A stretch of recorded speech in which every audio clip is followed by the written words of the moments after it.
आप सबके चेते सीरियल गंगा माई की बेटियां में आने वाले हैं जबरदस्त टर्न एंड ट्विस्ट।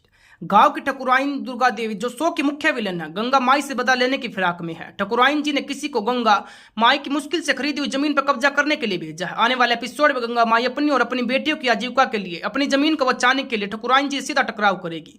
गंगा माई की दूसरी बेटी स्नेहा की मुलाकात सिंधु से हो चुकी है। सिंधु जिसे कुछ लोग गुंडा समझते लेकिन वह दिल का अच्छा है, की मुलाकात स्नेहा से पहले भी हो चुकी है। जब ढाबे पर कुछ गुंडे आए तो स्नेहा ने उसे डराया था। अब सिंधु की मां दुर्गा देवी ने स्नेहा को अपनी बहू बनाने का फैसला कर लिया है। यह एक बड़ा ट्विस्ट है क्योंकि ठकुराइन जी गंगा माई की दुश्मन है और वह अपनी बहू के रूप में गंगा माई की बेटी को चुन रही है। यह चुनाव किसी साजिश का हिस्सा भी हो सकता है।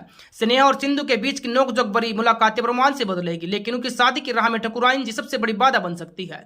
पिछले एपिसोड में जब गंगा माई बहुत परेशान थी तो उनकी बेटियों ने सोचा था कि कहीं उन्होंने कोई गलत कदम तो नहीं उठा लिया है। स्नेहा अपनी मां को ढूंढने निकली थी और नदी के पास एक लाश देखकर घबरा गई थी। हालांकि वह लाश गंगा माई की नहीं थी और स्नेहा ने उन्हें ढूंढ लिया था। इससे पता चलता है कि समाज के ताने और संघर्ष गंगा माई को अंदर से कितना प्रभावित कर रहे हैं। आज के एपिसोड में दुर्गा देवी अपनी बहू के रूप में स्नेहा को चुनने का फैसला करते हुए आगे बढ़ जाएगी, जिससे गंगा माई और स्नेहा दोनों चौंक जाएगी। गंगा माई अपनी जमीन पर कब्जे को लेकर ठकुराइन जी से लड़ सकती है। स्नेहा और सिंधु के बीच एक और दिलचस्प मुलाकात हो सकती है जहां उनका झगड़ा धीरे धीरे प्यार में बदल सकता है। आगे देखना होगा कि क्या ठकुराइन जी स्नेहा को अपनी बहू बनाकर गंगा माई से बदला लेना चाहती है